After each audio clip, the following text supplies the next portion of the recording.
देखिए 50-50 हजार रुपया दे रहे हैं नहीं दे रहे हैं, अब इसकी पुष्टि तो हुई नहीं है।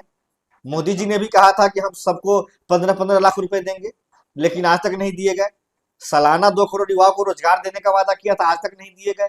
तो कहने में और करने में फर्क है।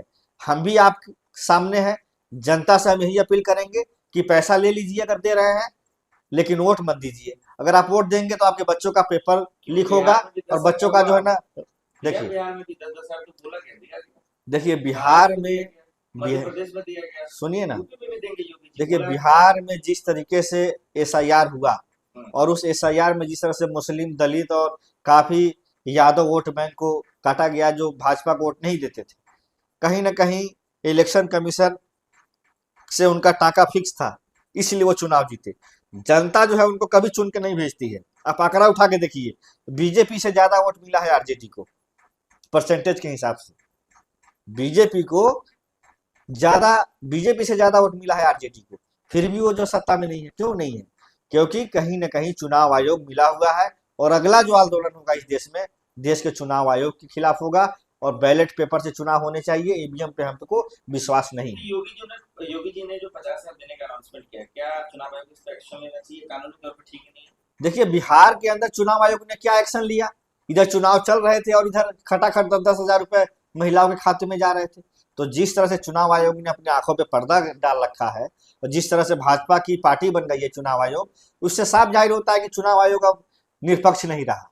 अगर वो निष्पक्ष होता तो चुनाव आयोग क्यों नहीं रद्द कर दिया उस 10 हजार को? वो चुनाव के बाद भी दे सकते थे, या वो 5 साल से सत्ता में थे, 20 साल से जो है ना नीतीश कुमार मुख्यमंत्री थे, वो उससे पहले भी दे सकते थे।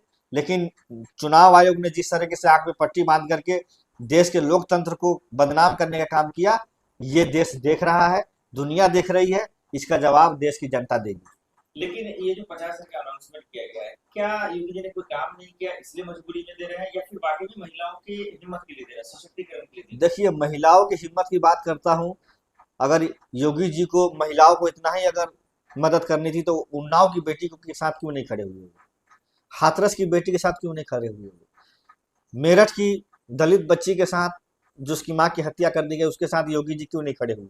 योगी जी क्यों नहीं मेरठ गए? क्यों नहीं हाथरस गए? क्यों नहीं उन्नाव की बेटी के जो है घर पे हैं? गए? लेकिन गुंडे माफिया को खत्म किया ना। देखिए एक चीज हम बता रहे हैं, आज भी उत्तर प्रदेश में चले जाइए, राजा भैया क्या है? देवता है क्या? उनके ऊपर क्या आपराधिक मुकदमे नहीं है? उनका क्यों नहीं इनकाउंटर हो रहा है? उनके घर पे क्यों नहीं बुलडोजर चल रहा है? क्योंकि भाजपा का साथ दे रहे हैं। ब्रजेश सिंह क्या है? ब्रजेश ठाकुर क्या है? वो क्या दूध का धुला हुआ देवता है क्या? उसके घर पे क्यों नहीं बुलडोजर चल रहा? क्योंकि वो जातीय से है, वो भी ठाकुर हैं, और माननीय मुख्यमंत्री जी भी ठाकुर हैं। तो ब्रिजभूषण शरण सिंह को उठा के देख लीजिए, उनके ऊपर कितने मुकदमे हैं उत्तर प्रदेश में, उनके घर पे क्यों नहीं बुलडोजर चल रहा है?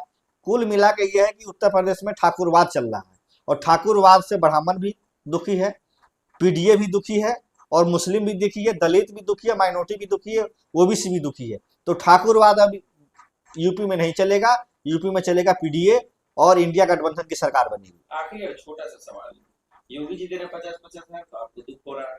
अखिलेश जी भी तो 40 हजार देने का अनाउंसमेंट किया, तो कैसे देखा जाए? देखिए आप सत्ता में 10 साल से हैं, ठीक है। चुनाव के समय ही आपको क्यों याद आ रहा है कि हम उनको 50 हजार रुपया देंगे? चुनाव से पहले भी तो आप दे सकते थे, अगर आपकी नीयत साफ है तो। यानी कि आप चुनाव जीतने के लिए वोट को जो है ना खरीदना चाहते हैं, लेकिन उत्तर प्रदेश के जो लोग हैं वो जो ना स्वाभिमानी है, वो मैं उनसे कहता हूं कि आप पैसे भी लीजिए, वोट भी मत दीजिए। क्योंकि एक शेर के माध्यम से मैं अपनी बात को जो है खत्म करना चाहता हूं। बहरूपिया है, सियासत को धार्मिक मोड़ देता है। योगी जी के लिए है ये मेरा शेर। बहरूपिया है, सियासत को धार्मिक मोड़ देता है। अगर कोई सच बोले तो मुकदमा जोड़ देता है, अगर कोई सच बोले तो उस पर मुकदमा जोड़ देता है। समझ रहे हैं सर? तो कुल मिला के ये है कि अब की बार ये सरकार नहीं बनेगी।